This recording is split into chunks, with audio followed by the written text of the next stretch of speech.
Good morning সবাই, কেমন আছো? আশা করি ভালো আছো, আমিও ভালো আছি। তো দেখো, আজকে না কোনো কাজই তোমাদের সঙ্গে শেয়ার করব না, কারণ এই দুদিন ধরে এত ঘুম বেড়ে গেছে। ওই রাতের বেলা কারেন্ট থাকে না, ঘুম থেকে উঠতে দেরি হয়ে যায়।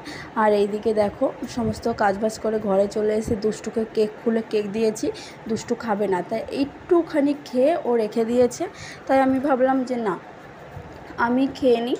তো ওই জন্য আমি ফ্রেশ ট্রেশ হয়ে এসে আমি কেকটা খেয়ে নিলাম। খেয়ে দিয়ে তারপরে দুষ্টুকে ওইদিকে আবার ওর পিসি ওকে পড়াতে এসছে, তো ও ওইদিকে পড়তে বসেছে। আর আমি এদিকটায় কেকটা খেয়ে সোজা চা বানাতে চলে এসেছি। আর চায়ে মানে দুধ চা করেছি, দেখো। আর কাদের কাদের এরকম দুধ চা খেতে ভালো লাগে? আমি তো মাঝে সাঝেই খাই, কারণ 2 প্যাকেট ওই দুধ চা বানানোর জন্য গুঁড়ো দুধ এনে রেখেছিলাম। সেই দুধটা ছিল 1 প্যাকেট, তাই বানিয়ে খেয়েছি।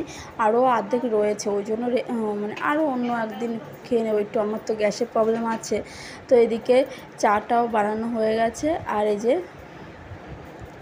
চাটা একটু বেশি করে দুধ চা না একটু বেশি কড়া হলে না বেশ ভালো লাগে খেতে। ওই জন্য বেশ ভালো করে জাল দিচ্ছি, ফুটাচ্ছি বেশ ভালো করে। আর এদিকে আমি নিয়ে নিয়েছি মুড়ি আর চানাচুর। আর চানাচুরগুলো একদমই ভালো না, ও 10 টাকার প্যাকেট। তো যাই হোক, এদিকে চাটা ঢেলে নিলাম। আর একদম 1 কাপই হয়েছে ফুল। আর এই কাপটা আমি তো তোমাদের আগে বলেছিলাম, এই কাপটা আমার বৌদি দিয়েছে আমাকে। আমাদের এখানে মাঘী পূর্ণিমার সময় মেলা হয়, তো সেই মেলাতে এসে আমাকে বৌদি 2টো কাপ কিনে দিয়েছে। তো আমাকে যদি কেউ কোনো জিনিস দেয় না, সেই জিনিসটা না আমি খুব যত্ন করে রাখতে চাই, আমার ভালো লাগে। কেন জানি না, ওই যে লোকের মতন এই ফেলে দিলাম, এখানে রেখে দিলাম, সেরকম না। আমি মানে যত্ন করে রাখতেও আমার ভালো লাগে। আর বাটিতে মুড়ি আছে, ওটা এখন খাবো। তার তো দেখো, চা খেতে খেতে তোমাদের সঙ্গে একটা কথা শেয়ার করি।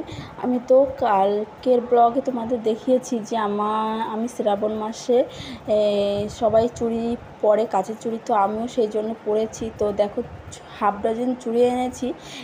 ডান হাতে আমি একটা চুড়ি পরেছি, কেন জানো তো? 2টো চুড়িই ভেঙে গেছে, ওই জন্য। আর বাঁ হাতে আমি 3টে চুড়ি পরেছি, ভেবেছি 2 হাতে 3টে করে 6টা পরে নেব, ওই জন্য। হয়ে গেছে স্নান করে, আমিও স্নান করেছি, দুষ্টু স্নান করেছে, দিদা স্নান করেছে। তো দিদাকে আমি বলেছি যে তুমি ঠাকুর ঘরটা ঝাড় দিয়ে দাও, আমি স্নান করে এসে পুজোটা দিয়ে দেবো। তো দিদা সেই মতনই ঠাকুর ঘরটা ঝাড় দিয়ে নিয়েছে, আর আমি পুজো দিয়ে চলে এসেছি। আর ওই যে দেখো, মহারাজা রাগ করেছে ফোনের জন্য।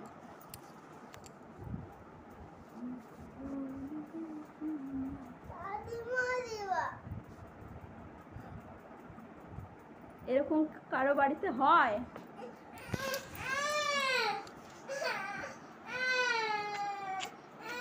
তো সকালবেলা চা মুড়ি খেয়েছি, আর একটা কলা খেয়েছিলাম। এখন লেগেছে খিদে। তো খাওয়া দাওয়া করে ঘুমিয়েছি। এখন বাজে 2:46। এখন উঠলাম। এখন উঠে দুষ্টু চলে গেল বাইরে, ও আর আমি ঘুমিয়েছি। আর রান্না হয়েছিল আজকে যেহেতু শনিবার, ছোলার ডাল রান্না হয়েছে, পটল ভাজা, শাক, আর ডাটা দিয়ে একটা চচ্চড়ি হয়েছে। ওই রান্না হলো আজকে দুপুরে, সকালে দুপুরে। তো আর আজকে আর কালকে শুক্রবার গেছে। আর আমি সেই চুড়ি পরেছি, এই যে কাঁচের চুড়ি।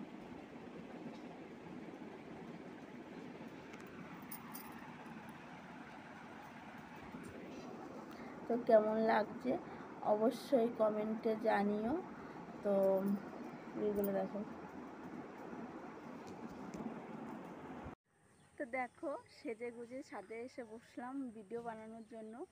তো এই কুর্তিটা অনেক দিন পরে পরেছি, কেমন লাগছে অবশ্যই কমেন্টে জানিও। আর এইভাবে একটু সেজেছি, আমি তো বেশি মেকআপও করি না, কিছুই করি না।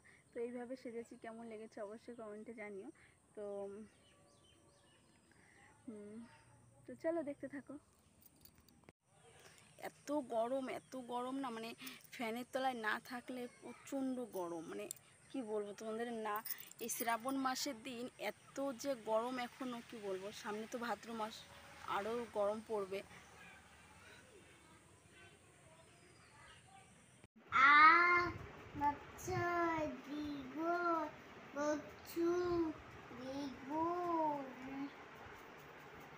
লি লি